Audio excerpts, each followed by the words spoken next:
EPAWA meteorologist Bobby Martich here with your outlook for July 14th, 2023. It is Friday, end of the work week, and one day closer to vacation for me. I'll be leaving tomorrow and not coming back for a week. So I don't want to put this in such a way that you have to fend for yourself for the next week.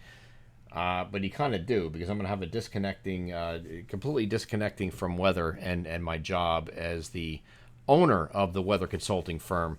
And I'm going to leave it into the hands of my staff to handle all the day-to-day operations, especially privately. We're going to focus on the private side here while we're away. So all the client work is still done as usual, but I will be disconnecting from reality over the next couple of weeks, or next week, not a couple of weeks. I wish. Next week will not be any videos during the entire week. But this video forecast today, giving it as Friday, is sponsored by McCall Collective Brewing. McCall is a family-owned and operated business with 2 locations in the Lehigh Valley. Their original Southside Allentown location is at 102 East Susquehanna Street, and their second location, McCall Collective Tap House in Trexlertown, is located at 7743 Hamilton Boulevard. Both locations are open 7 days a week. They have trivia nights each week at both locations. They have a full draft and food menu between the both locations. And they have new beer releases just about every single week, including one this week they just had again, along with local wine and cocktails. And in addition, they have beer to go for all summer occasions, whether it's vacation, picnics, summer parties, graduation parties, what have you. When it comes down to it, do we really need a reason for takeout beer? We do not. That is the answer to that question. For more information about upcoming events, visit their Facebook page or to place online orders. Visit the website, mccallcollectivebrewing.com. Proud sponsors of the Friday video forecast. So today we have a stalled frontal boundary that's sitting here like this, okay? And this along the stall boundary on either side of that boundary is going to become the focus of scattered showers and thunderstorms.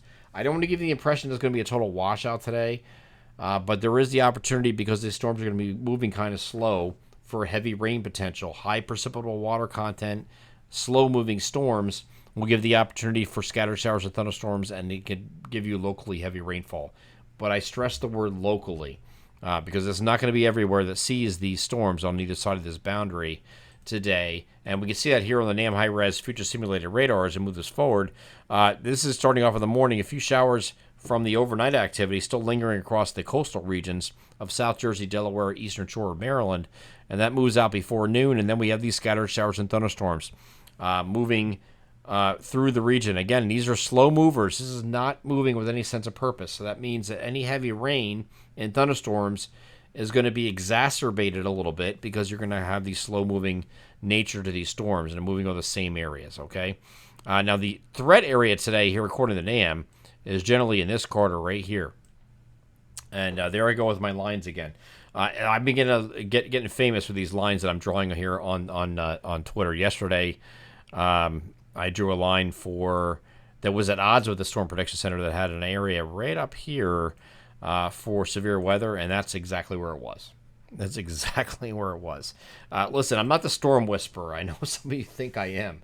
And I'm not trying to get into a pissing contest here with the SBC. The SBC is the official forecaster for the nation. Okay, it's a division of NOAA and the National Weather Service.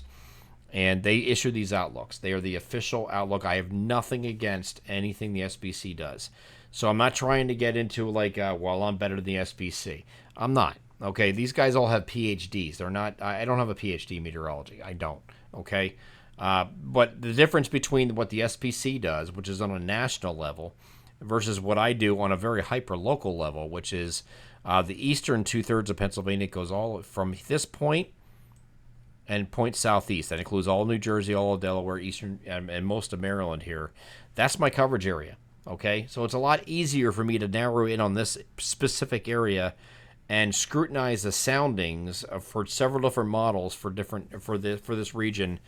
It's not that I'm not good. I'm just uber focused on this area, okay? So it doesn't make them any worse. I'm sure if they were doing the same thing, focusing on such a smaller area, it would be easier for them to do that. But since they're so broad, looking at the entire country as a whole, they're kind of paintbrushing this a little bit. So today's outlook, I don't have a problem with what they have here. I probably would move a little bit further northwest, not much, just a little bit with this marginal risk. Marginal risk is good today, okay, because this is mostly a heavy rain threat, and there is some gusty winds that could be with any of these storms that move through, but this is not like severe in the traditional sense. So the National Weather Service defines severe weather or severe wind as 58 miles per hour or greater. I don't think we're dealing with that. I think it's a lot of 35 to 45, but I will tell you, dealing with some of the energy clients that I deal with on a daily basis, and I have several of them, that when you have full leaf coverage on the trees in the summertime, 35 miles per hour or greater is the threshold for severe weather, not 58 miles per hour, because 35 to 40 or anything above that can produce damage. Okay, you can knock trees down. It can knock, especially the ground saturated areas that are saturated right now. Will have an easier time to do that. But the full leaf coverage doesn't take as much to knock the trees over or at least knock branches down. Okay, so the threshold and the parameters change a little bit. So when they say marginal risk, I agree with that because I think the winds are going to be generally 35 to 45 in the most robust cells. But again, that's the most robust cells. Some of these cells individually that could be a little bit more robust this afternoon evening. And the time frame for this is generally anytime this afternoon into mid-evening this evening. Generally sunset or just after sunset is the severe window, okay? And again, I think it's a little bit further west than they have it, but they're close enough, whatever.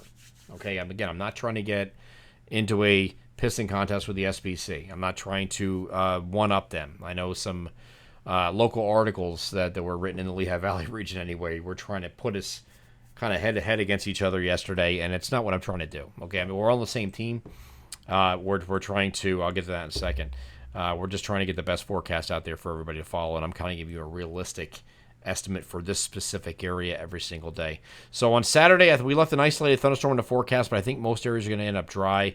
Again, here's the what it looks like here on the NAM. There's just an isolated chance for a shower or storm on Saturday. So the better of the 2 weekend days is most certainly Saturday. When we get to Sunday, we have another disturbance rounding an upper level low that's sitting over southern Canada. Another disturbance is moving around the periphery of that. Is going to come in every other day, starting Friday.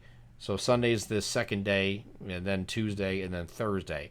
We have a couple disturbances in succession moving around, rotating around the base of that trough, which is in south central Canada.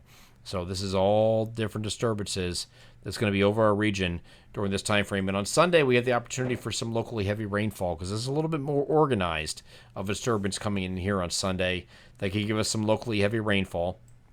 And this is what it looks like here on the European model, okay? This looks like a very dangerously close situation to what we just dealt with a couple days ago with that really heavy rain. I don't think we're dealing with 7-8 inches of rain.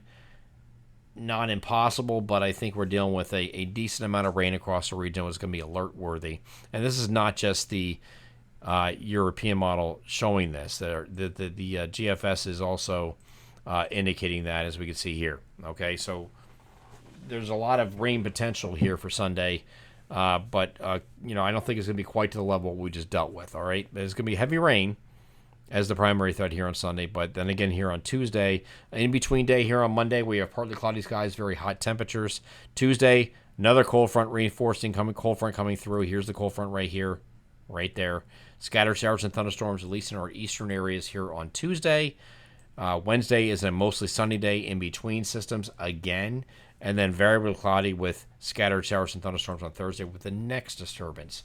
So it's all related to that upper level low in south central Canada. And this is all pieces of energy rotating around in the zonal flow that we have currently every other day between Friday and next Thursday. And then they'll take care of most of the week. I wanted to touch on most of the week here and what we're dealing with the week ahead because I'm not going to have any videos next week because I'll be on vacation. I am disconnecting, and that's it. So I want to give you an idea of what you're dealing with here in the week ahead. The most prominent days for precipitation are going to be, well, most likely Sunday. Sunday, I think, is going to be the worst day out of all of them. Today and Tuesday are very similar. It looks like Thursday is going to be very similar as well. So our local forecast on the website will be updated, and we will have the daily forecast updated every single day by my staff left behind. So you're not going to be left high and dry, but the daily forecast videos I will not have next week while I'm on vacation. I'm EPAWA meteorologist Bobby Martich. That is your outlook for July 14th, 2023. Have a great Friday.